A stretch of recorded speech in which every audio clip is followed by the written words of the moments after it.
tonight to Messina? Yes, he is very nearby. This he was not 3 days off when I left. And how many gentlemen have you lost in this action? But few of many sorts, but none of name. Victories twice itself when the achiever brings home full numbers. I have read here that Don Pedro has bestowed much honor on a young Florentine named Claudio. Yes, much deserved on his part, but equally meant by Don Pedro. He hath borne himself beyond the promise of our age. I pray you, is Signor Malchancho returned from the wars or no? I know none by that name, madam. There was none such in the army of any sort. What is he you ask for, niece? My cousin means Signor Benedict Padua. Oh, he's returned as pleasant as ever he was. How many have they killed? For indeed I promised to eat all of these killers. Niece, you tax Signor Benedict too much, but he'll be meek with you, I doubt not. He hath done good service, lady, in these wars. A good soldier to a lady, but what is he to a lord? A lord to lord, a man to man, stuff was all humble virtues. It is so indeed. He is no less than a stuffed man. As for the stuffing, well, we're all mortal. You must not, sir, mistake my niece. There's a skirmish of wit between Signor Benedict and her. They never meet, but there's a merry war between them. Alas, he gets nothing by that. In our last conflict, 4 of 5 of his wits went halting off, and now is the whole man governed with one. But I pray you, who is his new companion? He has every month a new sworn brother. Is it possible? Very easily possible. He wears his fate, but it's the fashion of his hat. It ever changes with the next block. I take it, lady, this gentleman is not no books. No, and he will ride for my studies. But who is his new companion? Is there no young squire who will make his voyage with him to the devil? Well, he's in the most company, the right noble Claudio. Oh, Lord, he will hang upon him like a disease. He is sooner caught in the pestilence, and the taker presently runs mad. God help the noble Claudio. If he have got the Benedict, it'll cost him £1,000 ere he be cured. You will never run mad, niece. No, not till a hot January. Don Pedro is impressed. Good Signor Leonardo, you are come to meet your trouble. The fashion of the world is to avoid cost, yet you encounter it. Never take trouble into my house in the likeness of your grave. Well, you embrace your charge too willingly. I think this is your daughter. Her mother hath many times told me so. Were you announced, sir, that you asked her? Why, no, Signor Benedict, for then would you a child. I wonder you will still be talking, Signor Benedict. Nobody marks you. What, my dear Lady Disdain, are you yet living? Courtesy itself must convert to disdain when you come in your presence. Then is courtesy a turncoat, but it is certain I am loved of all ladies, only you excepted. And I would I could find in my heart that I had not a hard heart, for truly I love none. A dear happiness to women. I had rather hear my dog bark at a crow than a man swear he loves me. The gods keep your ladyship still in that mind, so some gentleman or other shall escape a predestined scratch me. Scratching could not make it worse, and you have such a face as you wear. Oh, thou art a rare parent teacher. A bird of my tongue is better than a beast of yours. I would my horse at the speed of your tongue, and so would continue it. But keep me away, God's name, I have done. Always in with a jade's trick. I know you of old. Signor Claudio and Signor Benedict, my dear friend Leonardo hath invited you all. I tell him we shall stay for at least a month, and he heartily prays some occasion will detain us longer. Dear my lord, being reconciled with the prince your brother, I owe you all duties. Well, I thank you. I'm not a man of many words, but I thank you. Visit your grace, lead on. Come, we shall go together.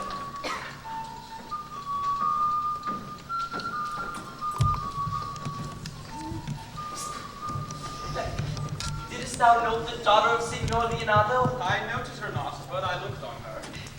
Is she not a modest young lady? Do you ask me as an honest man should do, for my simple true judgment, or would you have me speak after my custom, as being a professed tyrant to their sex? No, I pray thee, speak in sober judgment.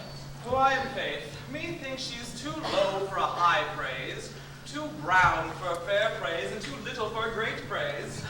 Thou thinkest I am in sport. I pray thee, tell me truly how thou likest her. Would you buy her that you inquire after her? Can the world buy such a jewel? Yea, and a case to put it into. In mine eyes, she is the sweetest lady I ever did look on. I can see yet without spectacles, and I see no such matter. And there's her cousin Beatrice. If she were not possessed with a fury, exceeds her as much in beauty as the 1st of May doth the last of December. But I hope you have no intent to turn husband, have you? I would scarce trust myself, though I had sworn the contrary, if Hero would be my wife. Is it come to this? In faith, hath not the world one man but to wear his cap with suspicion? Shall I never see a bachelor of 60 again? Go to in faith, and thou wilt needs thrust thy neck into a yoke, wear the print of it, and sigh away Sundays. What secret hath held you here that you followed not to Leonardo? I would your grace would constrain me to tell. Will I charge thee upon my allegiance? Be here, Count Claudio. He is in love. With whom? Now that's your grace's part. Mark how short the answer is. With Hero, Leonardo's short daughter. If it were so, so were others. Like Job's tale, my lord, it is not so, nor 'twas not so. But God forbid it should be so. And if my passion change not shortly, God forbid it should be otherwise. Amen, if you love her, for the lady is well worthy. You speak this to fetch me in, my lord? Oh, by my troth, I speak my thought. And in faith, I spoke mine. And by my two faiths and troughs, my lord, I spoke mine.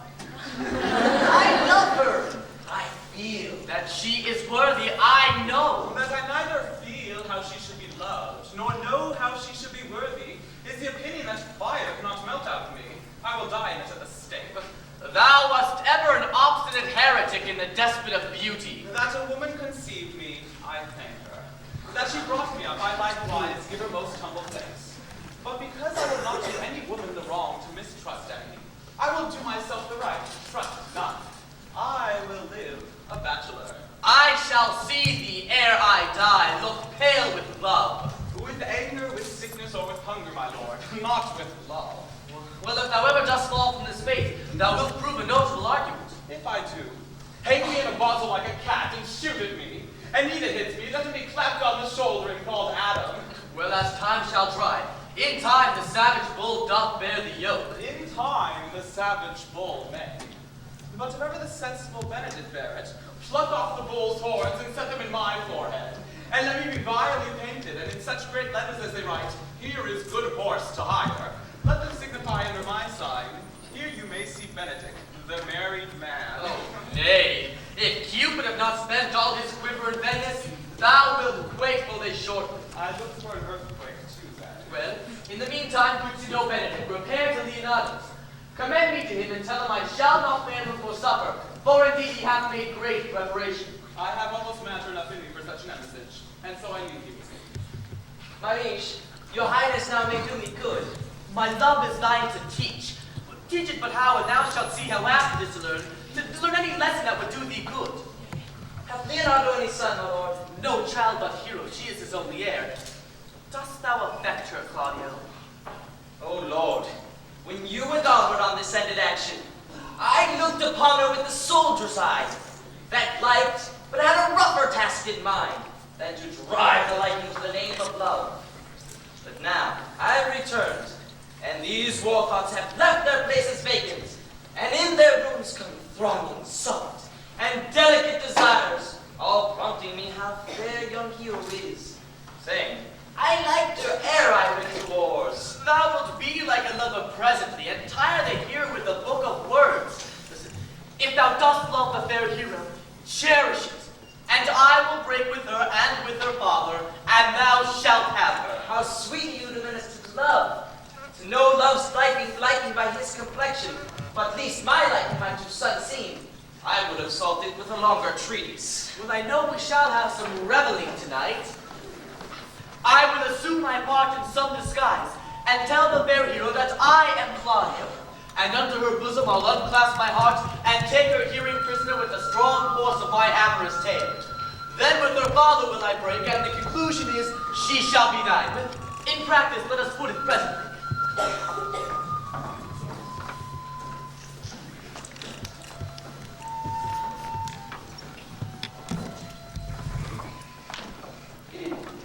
What the good year, my lord. Why are you thus out of measure sad? There is no measure in the occasion that breeds. Therefore the sadness is without limits. You should hear reason. And when I have heard it, what blessing brings it? The present remedy, at least a patient's sufferance. You have of late stood out against your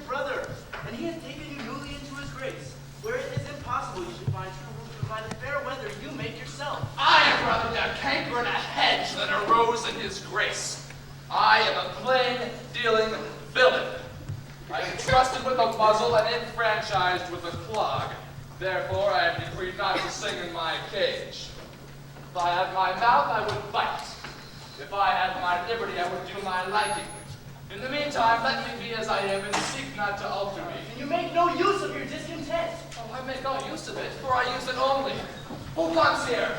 Ah, what news, Borachio? I can give you the intelligence of an intended marriage. Will it serve for any model to build mischief on? What is he for a fool that betroths himself to unquietness? Oh, very good. See? Aye, it is your brother's right hand. Who, the most exquisite Claudio? Even he. A proper squire. And who? Which way looks he? Oh. Ah, on Hero, the daughter and heir of Leonardo. A very forward march chip. How came you to this? I heard it agreed upon that the French should rule Hero for himself, and then after having obtained her, give her to Claudio. Come, let us thither. This may prove food to my displeasure. That young stabbit hath all the glory of my overthrow. If I can cross him in any way, I bless myself in every way. You are both sure and will assist me. To the death, my lord. Go prove what is to be done.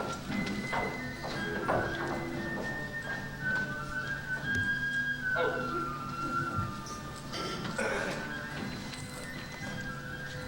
Now, brother, where is my cousin, your son? Have you provided this music? Very busy about it. How tawdry that gentleman looks. I can never look on him, but I'm heartburned an hour after. He has a very melancholy disposition. He were a perfect man, only just in the midway between himself and Benedict. The one too like an image and says nothing, and the other too like my latest eldest son, evermore tattling. Then have Signor Benedict's tongue in Count John's mouth, and have Count John's melancholy in Signor Benedict's face. With a good leg and a good foot, uncle, and money enough in his purse, such a man could win any woman in the world, if he could get a good will. Oh, niece, thou never get thee a husband if there be so shrewd of thy tongue. For the which blessing I'm down upon my knees every morning and evening. Lord, I cannot endure a husband with a beard on his face. I'd rather lie in a woolly. You may light on a husband that hath no beard. Oh, and what should I do with him? Dress him in my apparel and make him my waiting gentlewoman.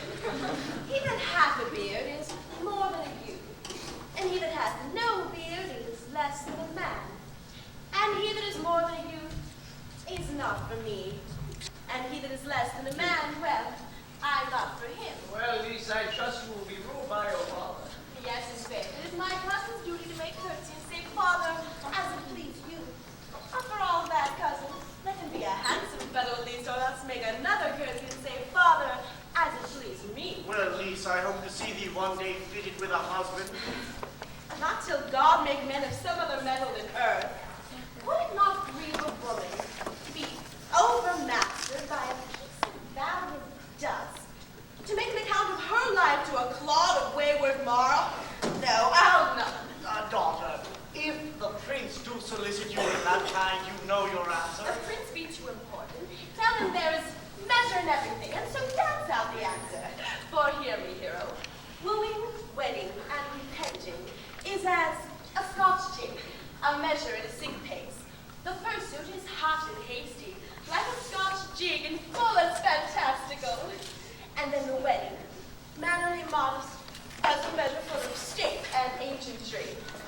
And then comes repenting, and with his bad leg, falls into the sing pace faster and faster till he sinks into his grave. Niece, you apprehend passing shrewdly. I have a good eye, uncle. I can see a church by daylight.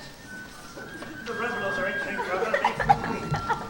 Lady, will you walk about with your friend? So you walk softly and look sweetly and say nothing? I am yours to walk, and especially when I walk away. With me in your company? I may say so when I please. And when pleased to say so? When I like a favor.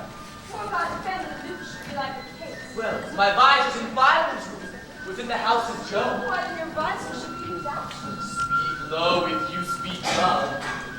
Well, I would you did like me. So would not I, but for your own sake I have many ill qualities. Which is one? I see my person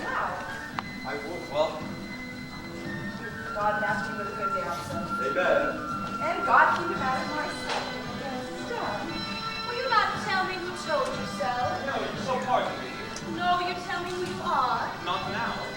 That I was disdainful, and that I had my good wits out of 100 merry tales. This was Benedict who said so. What's he?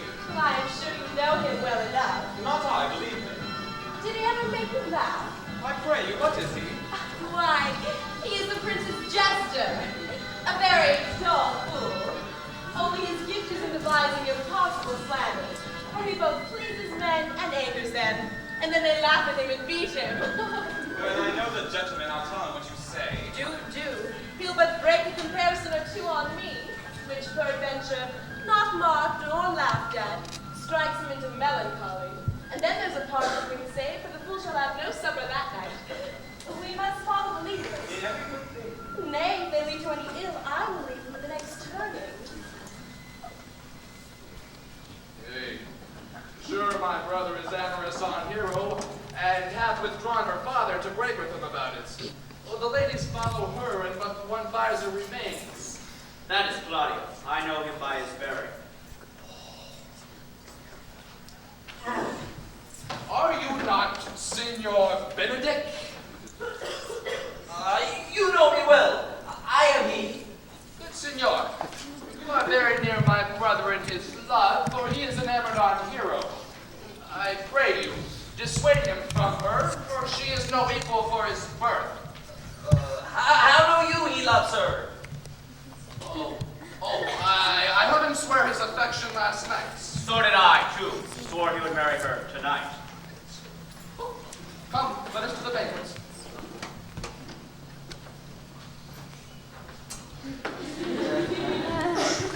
Thus answer I in the name of Benedict. But hear these ill news with the ears of Claudio? 'Tis certain so, the prince woos for himself. Friendship is constant in all other things, save in the office and affairs of love. But let all hearts in love use their own tongues, and let every eye negotiate for itself, and trust no agent. For beauty is a wit against whose charms faith melteth into blood. This is an accident of hourly proof, which I mistrusted not. Oh, therefore, farewell, hero! Now, Claudio, Yea, the same. come, will you go with me? Whither? The prince hath got your hero. I wish him joy of her. Now that's spoken like an honest drovier who sells bullocks. But did you think the prince would have served you thus? I pray you leave me. Ho, ho, now you strike with the blind man. 'Twas the boy who stole your meat, and you'll beat the post. If you will not leave me, then I'll have to leave you. Alas, poor hurt fowl. Now will he creep into sedges.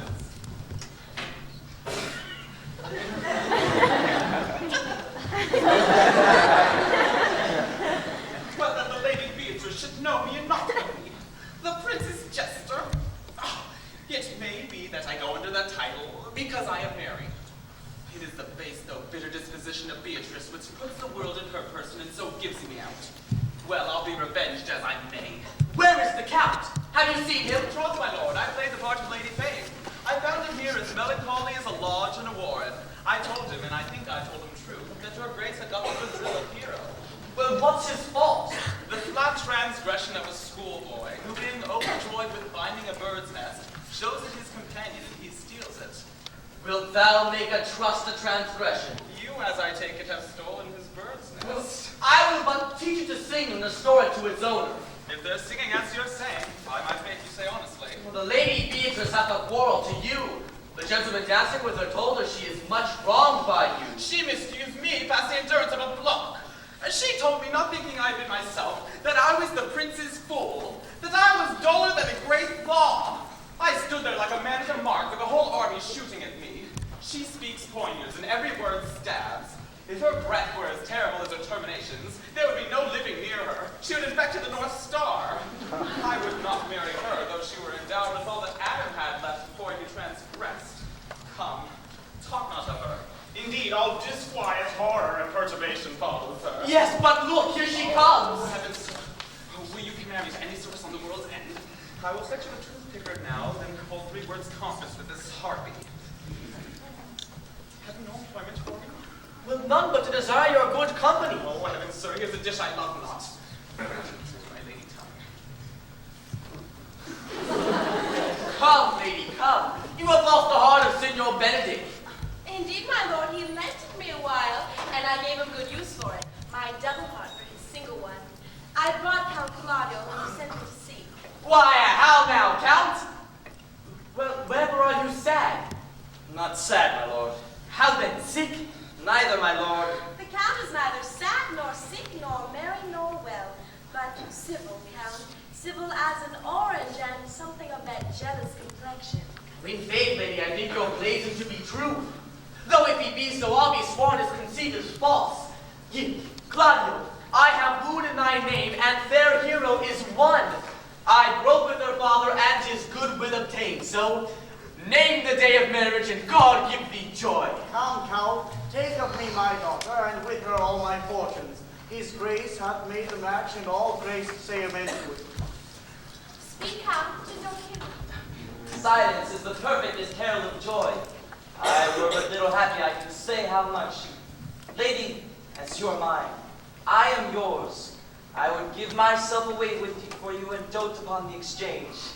Speak, cousin, or if you cannot, stop his mouth with a kiss and let him not speak neither. Oh, in faith, lady, you have a merry heart. I think it, poor fool, it keeps on the windy side of care. My cousin tells him in his ear that he is in her heart. And so she doth, cousin.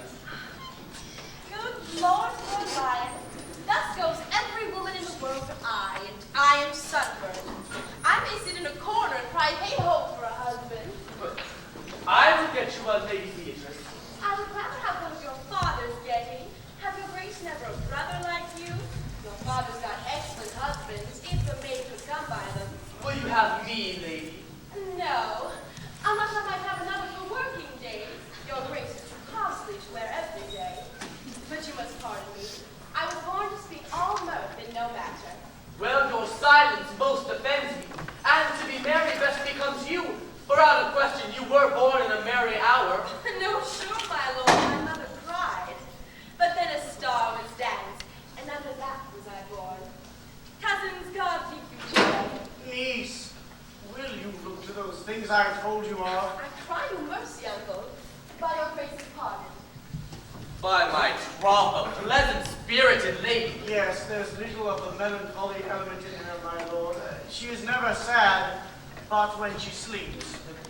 And so, not ever sad then, for I have heard my daughter say that she had often dreamed of sleeping, and waked herself with laughing.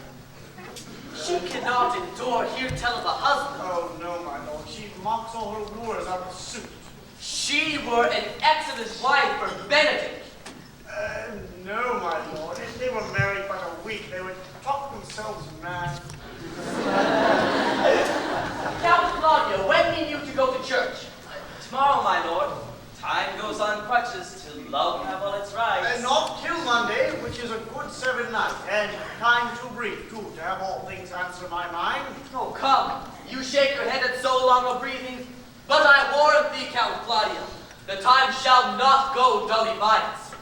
I will in the interim undertake one of Hercules' labors, which is to bring Signor Benedict and the Lady Beatrice into a mountain of affection, the one with the other.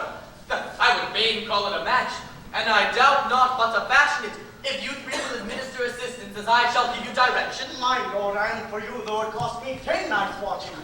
And I, my lord. And you too, gentle hero. I will do any modest office, my lord, to help my cousin to a good husband. Good. I will teach you how to humor your cousin that she shall fall in love with Benedict. And I, with your two helps, will do so practice on Benedict that despite his quick wit and queasy stomach, he shall fall in love with Beatrice. But if we can do this, Cupid is no longer an archer. His glory shall be ours, for we are the true love gods. Go with me and I'll tell you my drift.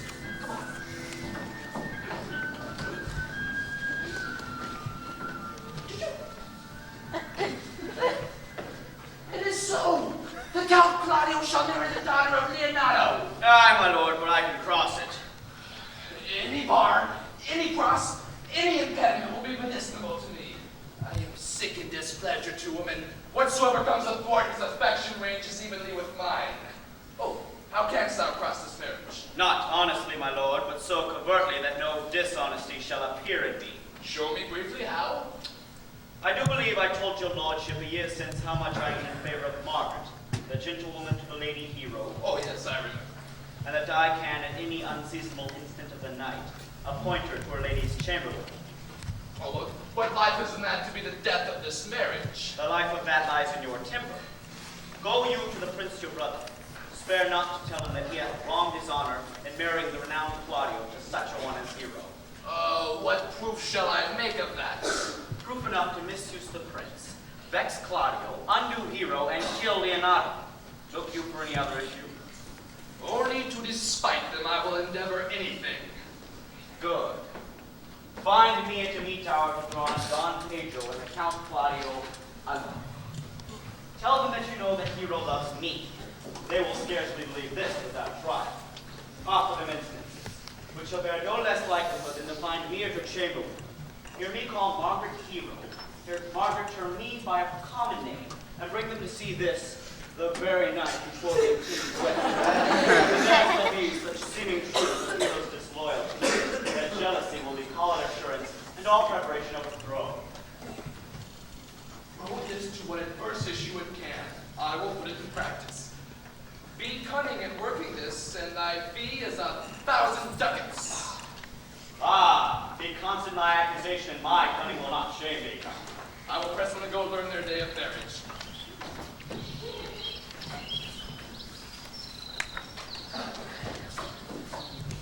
Go.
For tomorrow night we will have that Lady Hero's chamber window. That's my camera, Lord. Do so very well. Come hither, Leonardo. What was it you told me of today that your niece Beatrice was in love with Signor Benedict? I did never think that lady would have loved any man. No, nor I neither, but most wonderful that she should so dote on Signor Benedict, who, in all outward behavior, seemed ever to abhor. Is it possible? Since the wind in that quarter. I know not what particular, but that she loves him with an enraged affection. It is past the infinite of thought. Well, maybe she doth but counterfeit. Oh, faith, like it not. Counterfeit? Never can counterfeit of passion came so close to life of fashion as she so discovers it. Why? What effects of passion shows she? Well, this fish will bite. What effects, my lord? My daughter will sit with you. She told you how. She did indeed. How, I pray you? But you amaze me. I would have thought her spirit invincible against all assaults of affection. I would have sworn it had, my lord, especially against Benedict. I should think this a gull, but that the white-bearded fellow speaks it. Knavery cannot sure hide itself in such reverence. He had taken the affection. Hold it up! Hold it up! Have she made her affection known to Benedict? No, and swears she never shall. That's her torment. 'Tis even so. And so your daughter says, shall I, says she, that have so often counted him with scorn, write to him that I love him. This says she now when she is beginning to write to him. For she'll be up 20 times a night, and there she will sit in her smock until she has quit a sheet of paper. And when she has quit a sheet and had been reading it over, she tears the note into 1,000 halfpence and rails at herself that she should be so immodest to write to someone who should flout her. I do this, I say, in my own spirit, why should flout him if he wrote to me? I should. Down upon her knees she falls, sobs, weeps, tears her hair, weeps on. Oh, sweet Benedict, God give me patience. Yes, my daughter has said that she is so overborne with the passion that she might do herself violent outrage. It is most true. It were good that she knew it by some other, and she will not discover it. Faith, you would make but a sport of it, and torment the party the worse. And you should it were, and he should it were announced to hang him. She's an excellent, sweet lady, and none of all suspicion. She is virtuous, And exceedingly wise. yes, in everything but about Benedict, of course. I would she had bestowed this dotage upon me. I would have dabbed all of the respect that made her half myself. Hero thinks she will die, for she says she will die. Ooh, she may come, no, then she will die. She's not well. Well, I am very sorry for your niece. Shall we go seek Benedict and tell him of her love? Oh, never tell her, my lord. Let her wear it out with good counsel. That's impossible. She may very well burn her heart out first. Yes, well, we shall hear furtherance by your daughter. Let it cool the while. I love Benedict well, and I can only hope that he can modestly examine himself to see how unworthy he is so fine a lady. My lord, dinner is ready. Will you walk? If you do not dote upon this, I'll never trust my expectations. Well, let there be the same net spread for her, and that must your daughter and gentlewoman carry. The sport will be when they hold one of the opinions of another's dotage, and no such matter. That's the scene that I would like to see, which would be merely a dumb show. Let us go send her to call them in for dinner. Come on now.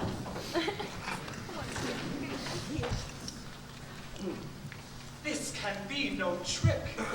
The conference was sadly born. They have the truth of this from Hero. They seem to pity Beatrice. It seems her affections do have their full bent. Love me. Why, it must be requited. I hear how I am censured. They say I will bear myself proudly if I receive the love come from her. They say, too, that you'll rather die than show any sign of affection. I didn't ever think to marry. I must not seem proud. Happy are they who hear their detractions I can put them to mending. They say the lady is fair. 'Tis a truth, I can bear the witness. And virtuous, 'tis so I cannot reprove it. And wise, but more loving me. But I will be horribly in love with her. I may have some odd quirks and remnants of wit broken upon me because I have railed so long against marriage. But doth not the appetite alter? A man loves the meat in his youth that he cannot endure in his age. Shall quips and sentences in these paper bullets of the brain awe a man from the career of his humor? No, the world must be peopled. If I said I would die a bachelor, I do not think I should live till I were married. Here comes Beatrice. By this day she is a fair lady. I do spy some marks of love in her. Against my will, I am sent to bid you come in to dinner. Fair Beatrice, I thank you for your pains. I took no more thanks for those pains than you take the pains to thank me. If it had been painful, I would not have come. You take pleasure then in the message?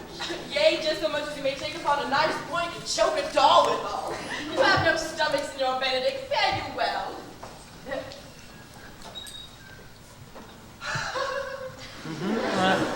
Against my will, I am sent to bid you come into dinner. There's a double meaning in that. I took no more pains for those things than you took pains to thank me. That's as much to say. Any pains I take for you are as easy as thanks. Oh, if I do not love her, I am a villain. I will go to her picture. Hey, ho, for a husband.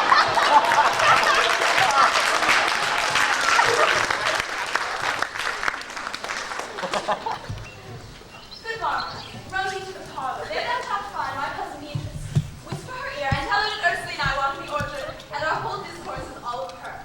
Say thou overheardst us, and bid her steal to the beech bower to this mountain.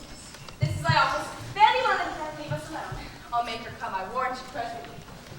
Now, Ursula, when Beatrice doth come as we do trace this alley up and down, our talk must be only of Benedict. When I do name him, let our talk must be of how Benedict is sick in love with Beatrice. Now begin, for look, where Beatrice, like a lamprey, runs close to the ground to hear our conference. Pleasant dangling is to see the fish cut with the golden oars of the silver stream. Needle is thou the treacherous bait. Fear you not my part of the dialogue. No, truly, Ursula, she is too disdainful. I know her spirits are coy and wild as haggards of the rock. But are you sure that Benedict loves Beatrice so entirely? So says the prince of my betrothed lord. They didn't treat me to acquaint her of it, but I persuaded them that if they loved Benedict, to wish him wrestle with affection, and never to let Beatrice know of it. Oh, why did you so? Doth not the gentleman deserve as full and fortunate a bed as ever Beatrice should have upon? Oh, God of love, I know he doth deserve as much as may be yielded to a man. But nature never framed a woman's heart of prouder stuff than that of Beatrice. Disdain and scorn ride sparkling in her eyes, misprizing what they look on, and her wit values itself so highly that to her all matter else seems weak. She cannot love. She is so self-endeared. Sure, I think so. And therefore it were not good she knew his love, lest she make sport at it. Why, you speak truth. I never yet saw a man how wise, how noble, how young, how rarely featured, that she would spell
loving hand.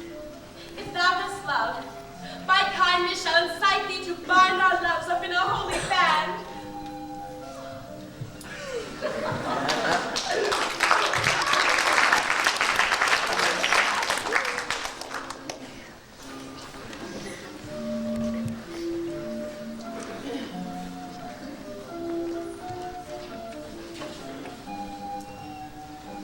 I do but stay till thy marriage be consummate, then off go I toward Aragon. I'll bring you thither, my lord, if you vouchsafe me. Oh, nay, that would be as great a soil to the new gloss of your marriage as to show a child his new coat and forbid him to wear it. I will be bold with Benedict for his company, for from the crown of his head to the sole of his foot he is all mirth.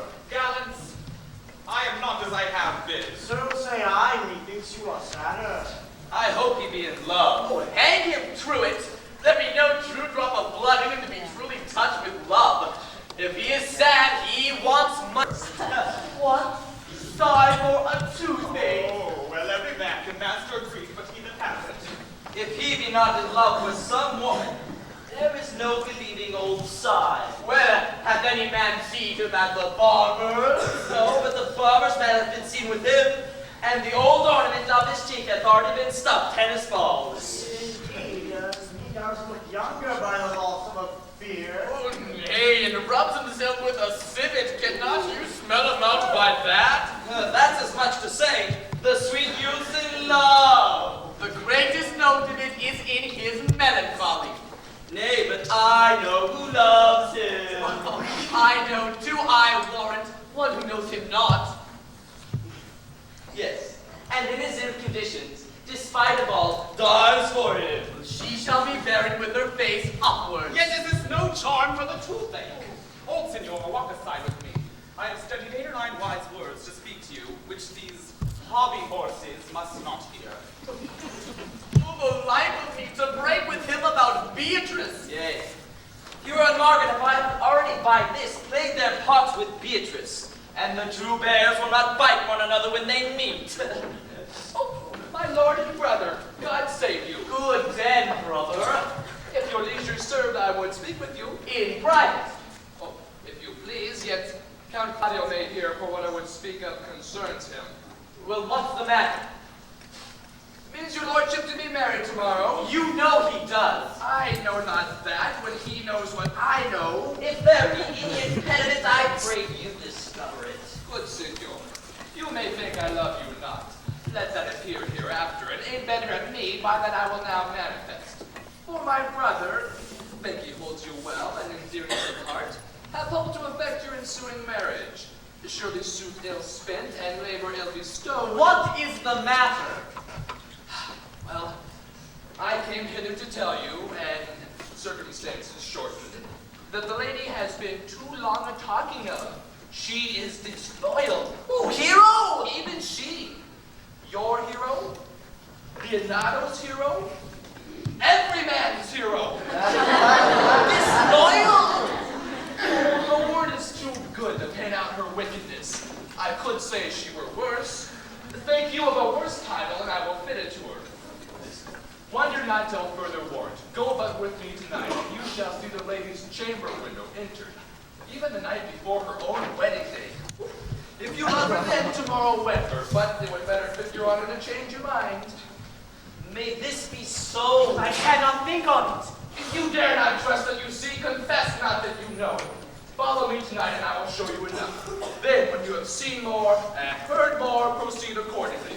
If I see anything tonight, why I should not marry her tomorrow. In the congregation where we should wed, there I will shame her. And as I wooed for thee to obtain her, I will join with thee to disgrace her. I will disparage her no further till you are my witnesses. Bear it coldly, but till midnight, and let the issue show itself. Come.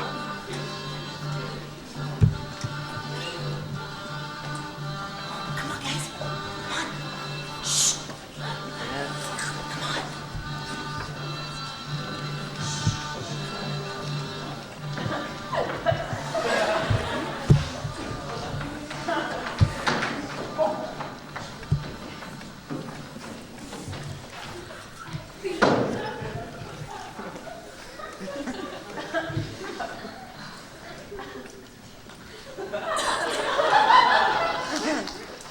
Are you good men and true? Yea, else it were a pity. But these men should suffer salvation body and soul. Nay, that were a punishment too good for them, if they should have any allegiance in them being chosen for the prince's watch. Well, give them their charge, neighbor Dogberry.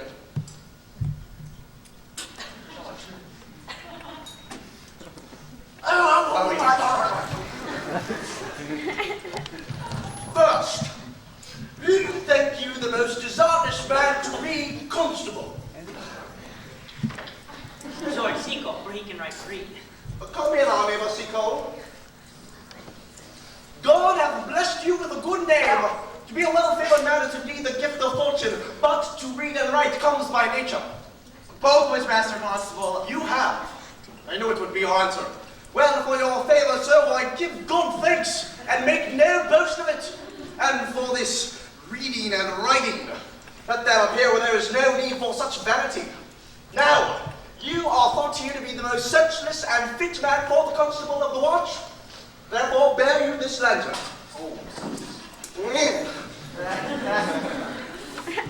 First, here is your charge. You are to comprehend all better men. You are to bid any man stand in the prince's name. How if they will not stand?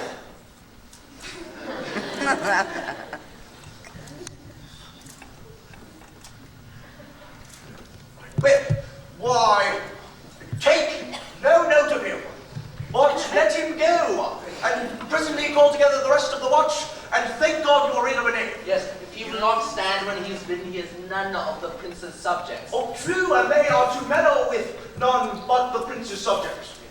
Right, well, you are to make no noise in the street, for the watch to babble and to talk is most tolerable, and will not be endured. We would rather sleep than talk. We know what belongs to a watch. Why, you speak like an ancient and most quiet watchman, for I cannot see how sleeping should offend. Only have a care that your bills be not stolen. Right. Well, you are to bid and call upon all the alehouses and bid them who are drunk, get them to bed. How if they will not go to bed? Why then, you let him alone till he is sober. And if he make you not the better answer then, why, you may say he is not the man you took him for. Well, sir. Right. Well, thief. Thief. If you meet a thief in the night, you may suspect him by nature of your office to be no true man. And for such men, well, the less you men all make with him, why, the more is for your loss. If we know him to be a thief, shall we not lay hands on him? Well, truly by your office you may, but I think that they who touch the pitch will be defiled. No, the most peaceful way, if you do meet a thief in the night, is to show that man who he is. And then let him steal out of your company. You've always been called a merciful man, partner. Oh, truly, I would not hang a dog by my will, much less a man who hath any honesty in him. Oh, yes. Well, if you hear a child cry in the night, you must call to the nurse and bid her still it. Right, very good. How? If the nurse be asleep and will not hear us? Why then let the child wake up with a crying. For the ewe that will not hear her lamb when it bays will never answer the calf when he bleats. That is very true. Right. Well, this is the end of the charge. You, constable, are to present the prince's own person. And if you meet the prince in the night, you may stay here. Nay, by her lady, I think he cannot.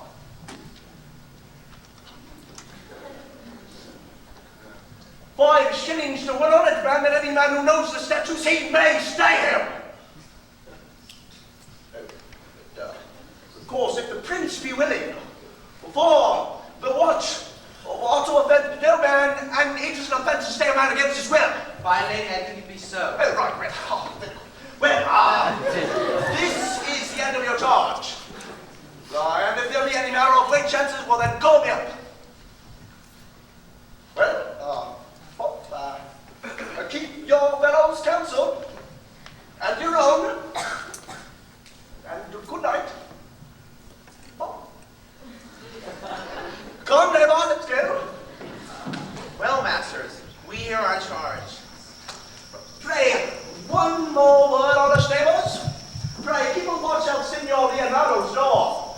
For the wedding be there tomorrow. There is great coil tonight. Wait. Adieu. Be vigilant, I beseech you.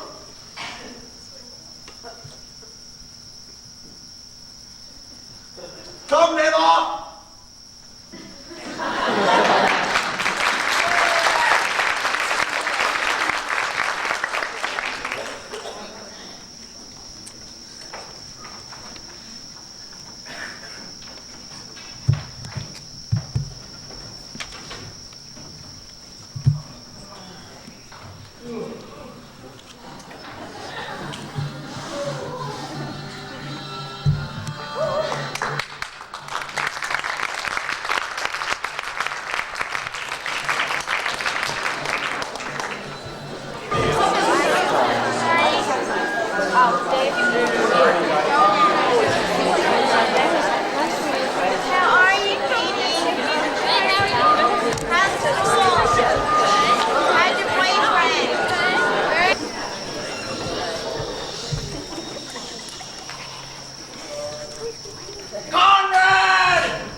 But nightgown of respect of yours.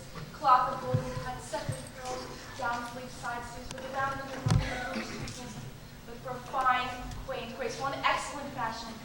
Yours is worth 10 on it. God give me joy to wear it, for my heart is exceeding heavy. Oh, and 'twill soon be heavier by the weight of what? Ask my lady teacher's house. Here she goes. How now, sweet hero? What, how now? You speak in the sick tune. I'm out of all other tuney thing. 'Tis almost 5 o'clock, this time already. Oh, by my troth, I'm exceeding ill. Hey ho. Oh, for a hawk horse or a husband. What means the fool trow? Nothing I, but God sent everyone with their heart's desire. These gloves the Count sent me. They're an excellent perfume. I'm stuffed, cousin, I cannot smell. By my troth, I'm exceeding ill. Get you some of this distilled Cards Benedictus and lay it in your heart. It is the only thing for a woman. There thou prickest her with the thistle. Benedictus? Why, Benedictus, you have some moral, Miss Benedictus? Moral? No, by my troth, I have no moral meaning. You may think perchance that I think you're in love. Nay, by Our Lady, I'm not such a fool to think what I list, nor I list not to think what I can, nor I list not my heart out of thinking that you are in love, or that you will be in love, or that you can be in love. Yet Benedict was such another, and now he has become a man. He swore he would never marry, and yet now, in despite of his heart, he eats his meat without grudging. And how you may be converted, I know not. But methinks you look with your eyes as other women do. What pace is this that thy tongue keeps? Madam, withdraw. The prince, the count, Signor Benedict, Don John, and all the gallants of the town are come to fetch to church. Can't help his dress because the banquet or something.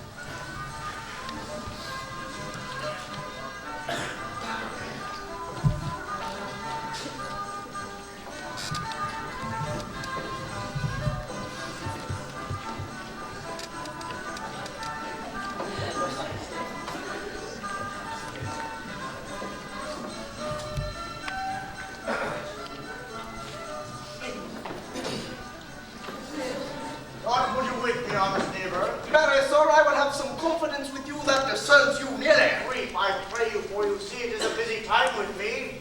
Oh, this it is, sorry, sir. Oh, yes, in truth it is, sir. What is it, my good friends? Goodman Burgess, sir, speaks a little bit off the matter, and his wits are not so brute as God help me when they were, but in faith as honest as the skin between his brows. Oh, yes, I thank God I'm as honest as any man living, that is an old man, and no honester than I. Comparisons are onerous, but ours. Neighbors, you are tedious. Oh, it pleases your worship to say so, but we are but the poor duke's officers, and truly for my own part, if I were as tedious as a king, I could find it in my heart to bestow it all upon your worship. All thy tediousness on me, eh? Yea, and 'twere 1,000 more than his, for I hear as good exclamation on your worship as any man in the city. And though I am but a poor man, I'm glad to hear it. And so am I. I would fain know what you have to say.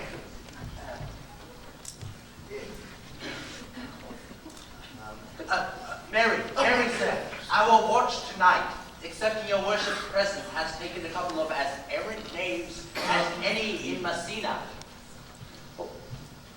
A good old man, sir. He will be talking, as they say, when the age is in, but the wit is out. God help us. Well, of course, God is to be worshipped, and all men are not alike, alas, poor neighbor. Indeed, he falls too short of you. Oh, gifts that God gives. I must leave you. Oh, one more word, sir. Our watch saw hath indeed comprehended 2 auspicious-looking people, and we will have them this morning examined before your worship. Take their examination yourself and bring it me, for it is a great time of haste as it may appear unto you. It shall be so, Prince. My lord, they stay for you to give your daughter to her husband. Yes, I will wait on them. I am ready.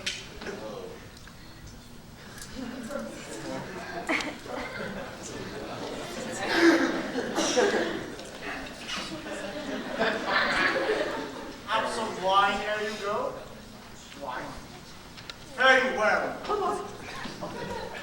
Go, good partner, go and get to the Francisco. Bid him bring his pen and inkhorn to the jail. We are now to examination of these men. And we must do it wisely. We will spare no wit, I warrant you.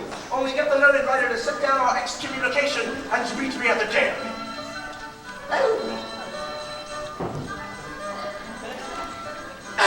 God, John, good.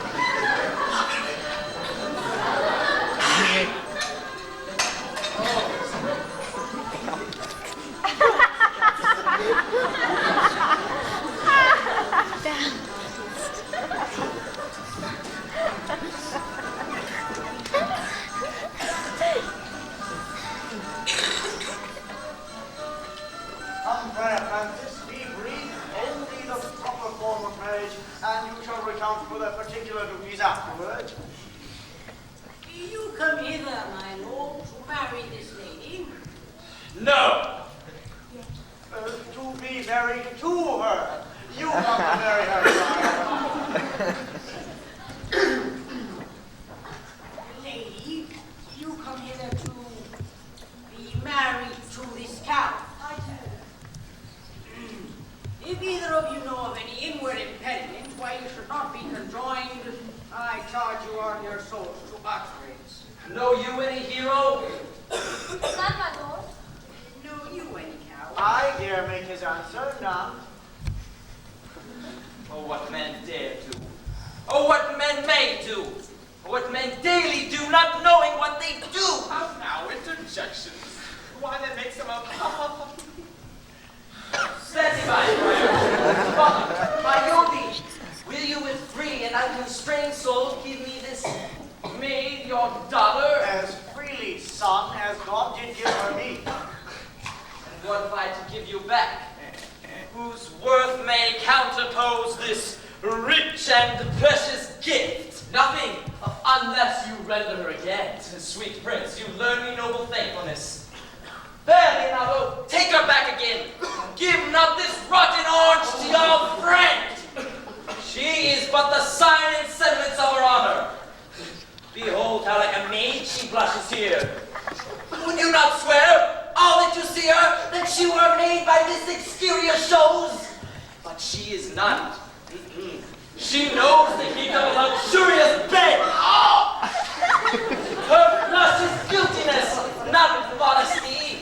What do you mean, my lord? Not to be married, not to knit my soul to an approved wanton. Dear my lord, if you, in your own proof, hath vanquished the resistance of her, you... No, Leonardo, I never tempted her with word too large. But as a brother to his sister showed bashful sincerity and comely love. And seemed I otherwise to you, my lord? You seem to me as chaste as a bud ere it were blown. But you are more in temperament in your blood than Venus, or those pampered animals that rage in savage sensuality. Is my lord well that he don't speak so wide? Sweet prince, why speak not you? Well, what should I speak? I stand dishonored here, to have gone about to link a dear friend to a wanton. Are these things spoken, or do I but dream? Sir, these things are spoken and they are true. And this looks not like a nuptial. Let me but one question to your daughter, and by that fatherly and kindly power that you have in her, bid her answer truly. I charge thee do so, as thou art my child. Oh, God, defend me! How am I beset? What kind of catechizing call you this? All right. What men was it talked with you last night outside your window, betwixt the hour of 12 and 1? I talk with no man at that hour, my lord. Oh, why then are you no maiden? Leonardo, I am sorry you must hear. Upon mine honor, myself, my brother, and this grieved count did see her and hear her at that hour last night talk with a ruffian at her chamber window. Oh, hero, what a hero hast thou been! If half thy outward graces have been placed about the thoughts and counsels of thy heart. But fare thee well, most foul, most fair. Farewell, thou pure in piety and in pious purity. For thee, I knock at the gates of love. Come, let us go. Hath no man's dagger here a point for me? Why, how now, hero? Wherefore sit you down? How doth the lady? Dare I think? How bungles the nobility crier? Oh, fate, take not away thy heavy hand. Death is the fairest cover for this shame that may be wished for. Come now, cousin hero. Have comfort, lady.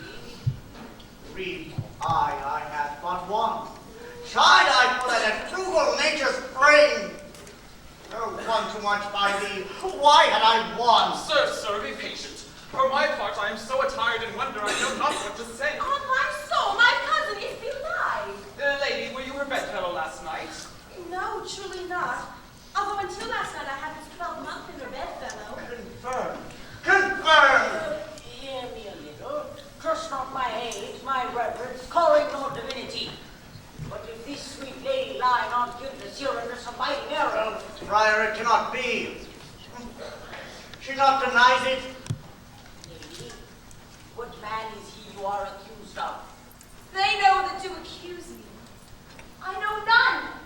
Oh, my father, prove you that any man with me conversed in hours unmeet, or that I yesternight maintained a change of words with any living creature. Refuse me, hate me, torture me to death. There is some strange misprision in the princes. Two of them have the very bent of honor, and if their wisdoms be misled in this, the practice of it lives in John the Bastard, whose spirits toil in favorability. I know not. But if they speak the truth of her, these hands shall tear her. If she is belied, will the very proudest of them shall very well hear of it. Pause a while and let my counsel sway you in this case. Your daughter here, the prince, is left for dead. Let her a while be secretly kept in, and publish it that she is dead indeed. But why, Friar? What will this do? So will it fare with Claudio. When he shall hear she died upon his words, the idea of her life shall sweetly creep into his study of imagination, and he will wish he had not so accused her. No, though he thought his accusations true. Let it be so, and doubt not but success will fashion this event in better shape than I can lay it down in likelihood. Signor Leonardo, let the friar advise you. Being that I flow in grief, the smallest of twine may lead me. 'Tis well consented. Presently, lady, die to live this wedding day. Perhaps it's but for long. Have patience and endure.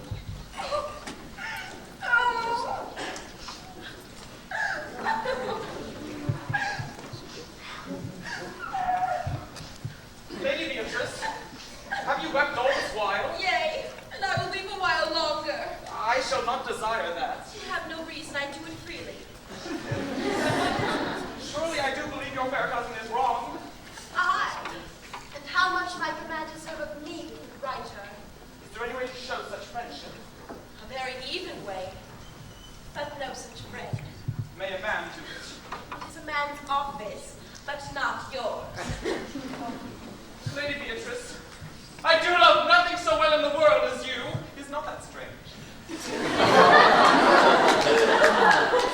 is a thing I know not. It was possible for me to say I love nothing so well as you. But believe me not. And yet I lie not. I confess nothing or I deny nothing. I am sorry for my cousin. By my sword, Beatrice, thou lovest me. Do not swear and eat it. I will swear by that you love me, and I will make him eat it that says I love not you. Will you not eat your bird? With no sauce can be devised to it. I protest I love thee. Why then, God forgive me. What offense, sweet Beatrice? You have stayed me in a happy hour. I was about to protest that I love nothing so well as you. And do it with all thy heart. I love you with so much of my heart that none is left to protest. Come, bid me do anything for thee. Kill Claudio.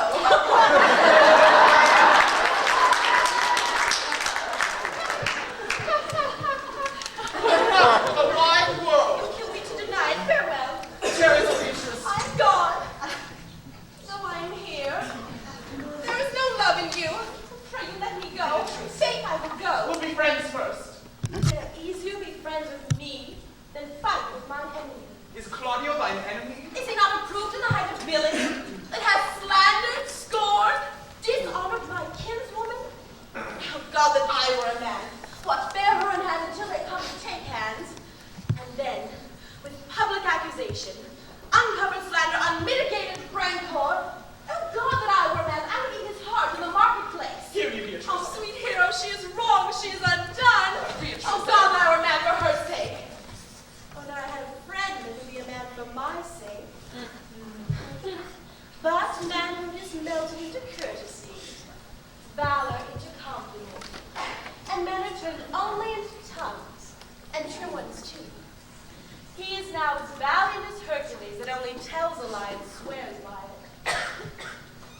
cannot be a man with wishing. Therefore will I die a woman with grieving. Tarry, good Beatrice. By this hand I love thee. Use it for my love some other way than by swearing by it. You saw the Count Claudio had wronged hero. Yea, as sure as I have a thought or a soul. Enough. I am engaged. I will challenge him. I will kiss your hand. And so I leave you. By this hand, Claudio shall render me a dear account. As you hear me, so think of me. Go, comfort your cousin. I must say she is dead. And so, farewell.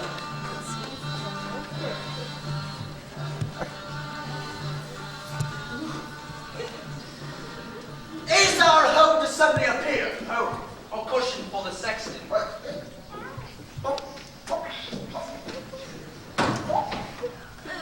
now, which be the malefactor? Very that am I and my partner. Nay, that's certain we have the exhibition to examine.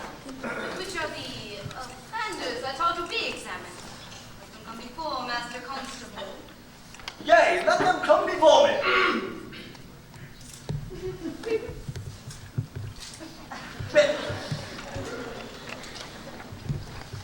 What is your name, friend?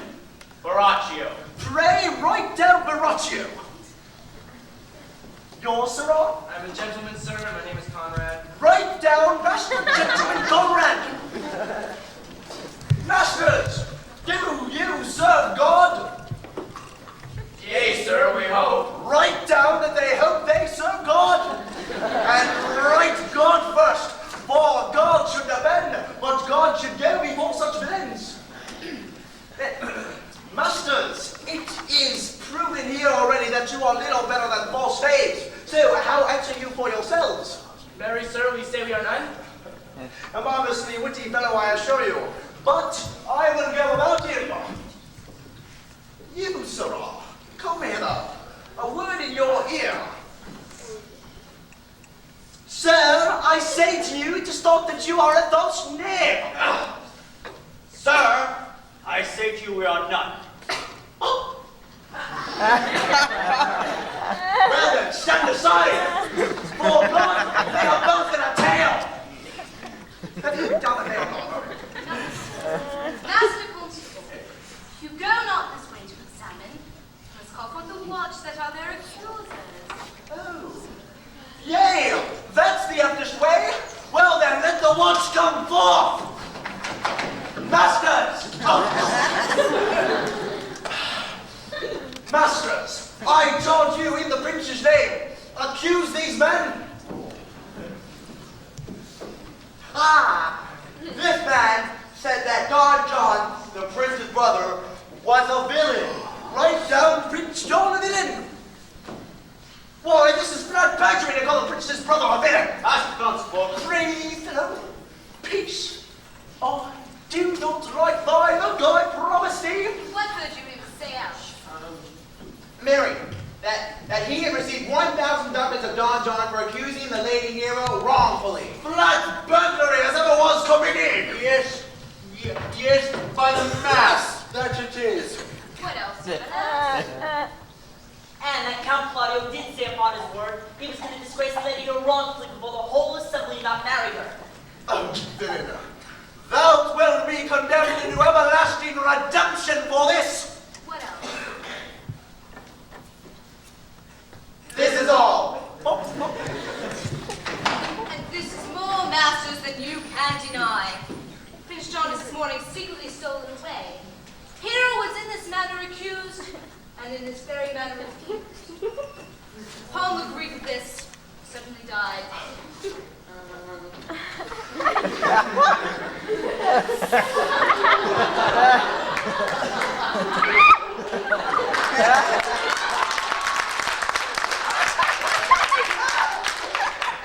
Master Constable, let us please amend me bound and brought to Leonardo's.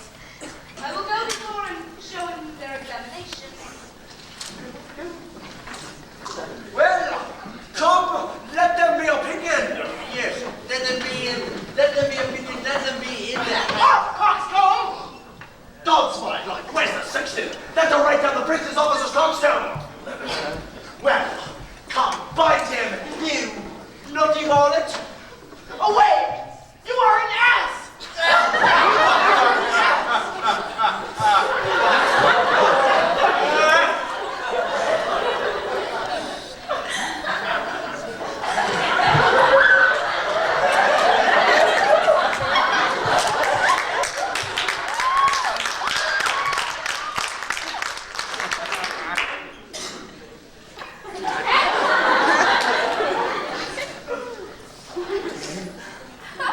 Dost thou not suspect my years? Dost thou not suspect my place? Oh, that she might hear and reach me down an ass! Well, masters, forget not that I am an ass! Though it's not be written down, yet forget not that I am one!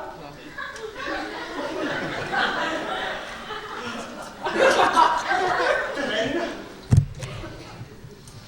I am a wise fellow, and which is more, a householder, and which is more, an officer, and which is more, a pretty good piece of flesh as in any of Messina. Yes! And one who knows the law go to, and one who hath had riches, and one who hath had losses, and one who hath had 2 gowns, and everything else about him, you mystical drop of naughtiness. Oh, she might have reach me down an ass. Well, come, take him away.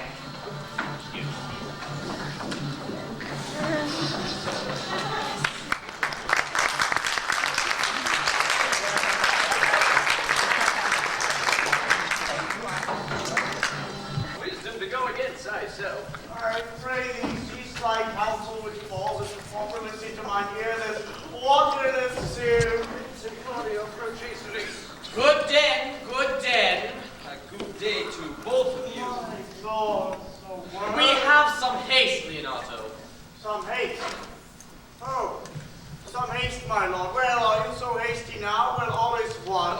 Nay, do not quarrel with us, good old man. Let him answer me. Come, sir boy, follow me. I'll whip you from your boiling fence. Nay, as a gentleman I will.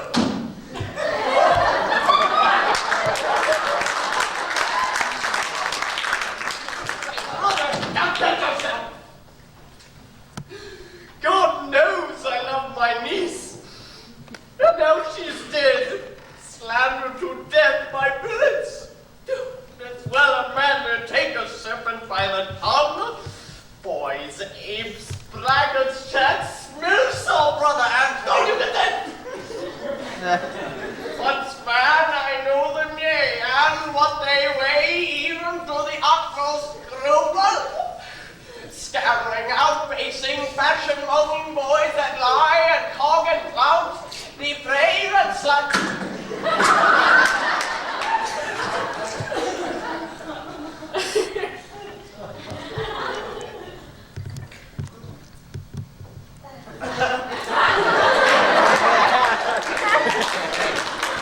Go after me, show outward hideousness, and speak up of a dozen other dangerous words, and how they might hurt their enemies if they now this is all. What, brother Anthony? Let me deal with this.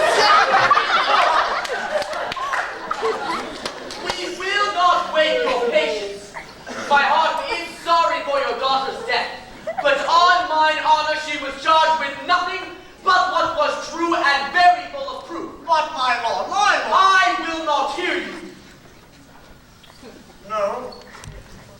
Well, that's a way, brother. I will be heard. Then shall some of us spout for it. Oh. See, here comes the man we went to seek. Now, senor, what news? Good day, my lord. Welcome, senor. You're almost come to barge, almost afraid. Well, Leonardo and his brother, what thinkest thou? Had we thought, I doubt we should have been too young for them. In a false quarrel, there is no true valor. I came to seek you both. We have been up and down to seek thee, for we are high-proof melancholy, and would fain have it beaten away.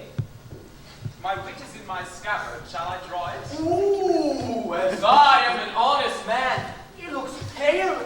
Art thou sick or angry. What courage, man! Nay, give him another stab. This last was broke cross. Oh, I think he be angry indeed. If he be, he knows how to turn his girdle. Shall I speak a word in your ear? God bless me from a challenge. You are a villain. I jest not. Yes. But when shall we set the savage bull's horns on sensible Benedict's head? Yea, and the text underneath, here dwells Benedict, the married man. Fare you well, boy. You know my mind. My lord, for your many courtesies I thank you. I must discontinue your company. Your brother the bastard is fled from Messina. You have among you killed a sweet and innocent lady. For my lord Blackbeard there, he and I shall meet. Until then, peace be with him. He is in earnest, in most profound earnest, and I want thee for the love of Beatrice. And have challenged thee. Most sincerely. What a pretty thing man is. When he goes off his doublet and hose and leaves his wit. Did he not say my brother was fled? Come, you sorrow. If justice can ordain you, she shall have away of all reasons in her balance. Nay, if you be a cursing hypocrite at once, you must be looked to. How now? Two of my brothers men found. Maraccio one. Hearken after their offense, my lord. Officers, what offense have these men done? Marry, sir, they have committed false report. Moreover, they have spoken untruths. Secondarily, they are slanderers. Sixth and lastly, they have belied a lady. Thirdly, they have verified unjust things. And to conclude, they are lying knaves. First, I ask thee what they have done. Thirdly, why they are committed. Sixth and lastly, what you lay to their charge. And to conclude, who they have offended.